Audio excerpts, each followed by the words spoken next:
Good morning, everyone. Once again, this is Black Forest coming to you with another market analysis video. This morning, we're going to be looking at the Euro USD. But before we get started to break down this Forex pair, we have to state that this video is for educational purposes only. This is not financial advice. But we all know why you guys are here. You guys are here because you want to be able to improve your ability as a trader and put a little bit of extra money in your pocket. Okay. So with that being said, let's go ahead and break down this currency, this chart and this currency pair. Okay. Now, before we discuss what's happening on the chart, let us discuss what's happening with the fundamentals. Now, the euro has actually been one of our stronger currencies heading into the latter part of this trading week. This is due to the fact this is so now, even though we've had poor overall economic news for the euro throughout the last several trading weeks.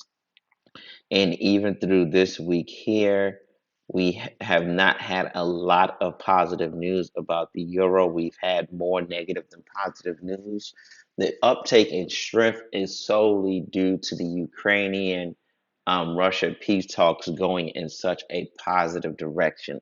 Because the outlook is looking like violence between the two nations are going to be slowing down and stopping pretty soon, and they could come from some type of ceasefire, halt in hostility, or some type of treaty. Okay, because it's now starting to look like both sides are actually being able to find compromise in each other wants to be able to put some type of policy in place to stop the war between both their countries. Okay, so this starts to give a lot more confidence to the entire European continent's economy as a whole, because while this whole war was going on, FUD, which is fear, doubt, was surrounding the entire was surrounding the entire uh, European continent's economy. Okay, but being that now we're starting to see that the violence is going to be escalating down, and we're going to have some type of peace between Russia and Ukraine soon. This is starting to bring a lot more confidence to the resurgence of the European continent's economy. So, despite it having poor economic news overall, this looking like it's about to happen is starting to have the charts move in the direction of Euro being strong. Okay.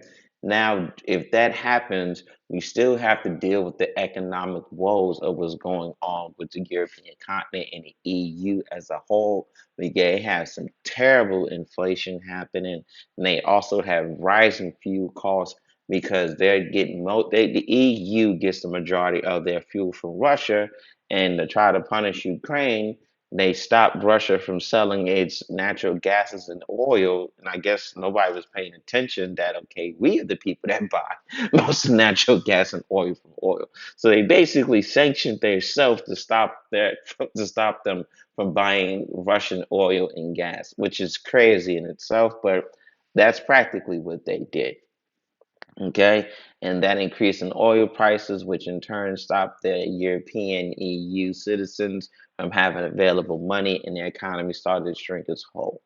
Okay, so we could have this ceasefire, which could have a periodic positivity for the euro strength, but until they actually fix the economic woes, what's going on, it's still going to eventually operate overall as a weakening currency. Okay. Now with the USD, we do have a lot more positive news than negative news coming out about the USD. The economic measures and policies and interventions put in place, for the most part, for the most part, it seemed to be battling the inflation very expeditiously and very aggressively. We're going to see if that can have to continues.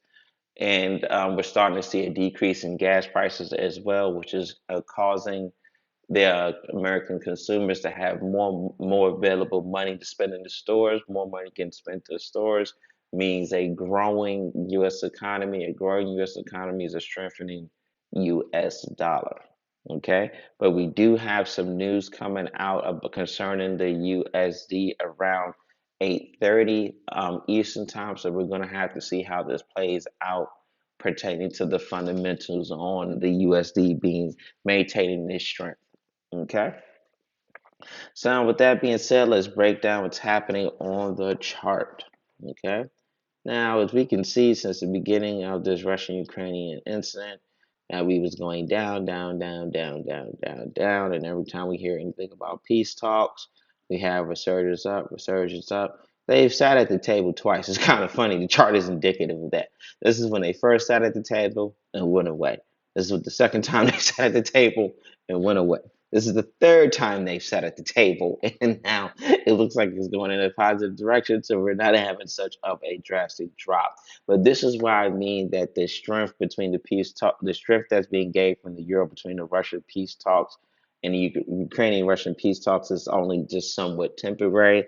And that's because if this was truly what was going on, it's gaining real strength. We would have came down right here, and we would actually picked up more a lot aggressively. Okay, but we're still starting to have overall price turnover is because it's only but so much talks are going to be able to fuel its strength. Eventually, we're going to have to see economic policies in place to combat the EU's woes. And being that we have a growing in strength in the US dollar, we're basically going to start to drop down pretty soon. Okay, we could drop as low as this area here before we see another uptake in price. But if we drop down to this area here, we drop down to this area here and price picks up to about this area here and continue to go down, then we're going to mostly looking like we're going to be heading towards the short side. Okay, but for right now it looks like we're going to continue to drop to this area here. We could range out a little bit more before we drop to this general area here, but this does look like this is going to be the new target area before we could see any bounce back up in price. Okay, because even let's say even if the chart wants to continue to go up, it has to drop down some before it continues to go up. The one thing about charts is love to retest areas where it's been at before, and it's been in this area for quite some time. So we are going to see a drop down to this area here before we see another push up. If this push up is aggressive, then we can somewhat start considering price turnover only if the fundamentals are involved. But if the fundamentals don't change, this is just more aggressive retracement before the sales start coming back in. Because, like I said, let's go down. Let's get to the day. Let's get to the week. If you want to continue to sell this, you don't want to sell it at an all-time low. As I said in previous videos, you want to at least wait for price to come back up some before you start to sell you want price to come back up some to get at a better price before you start to sell and bring price back down. Okay, so that mostly looks like the situation that we're in. But for right now, we're going to have a push down to this area here before we have a push back up. Okay, so continue to look for the chart to drop down or even range out and drop down to this area before we have a push up. Or what may happen, we could range out here, have a drop. We could range out here, have a push up, and then start to come down. Okay, so like I said, we could range out here, push up, come down. We could drop down here, range out, push up, and then come down. Okay, hope that information was helpful for you guys. Happy trading.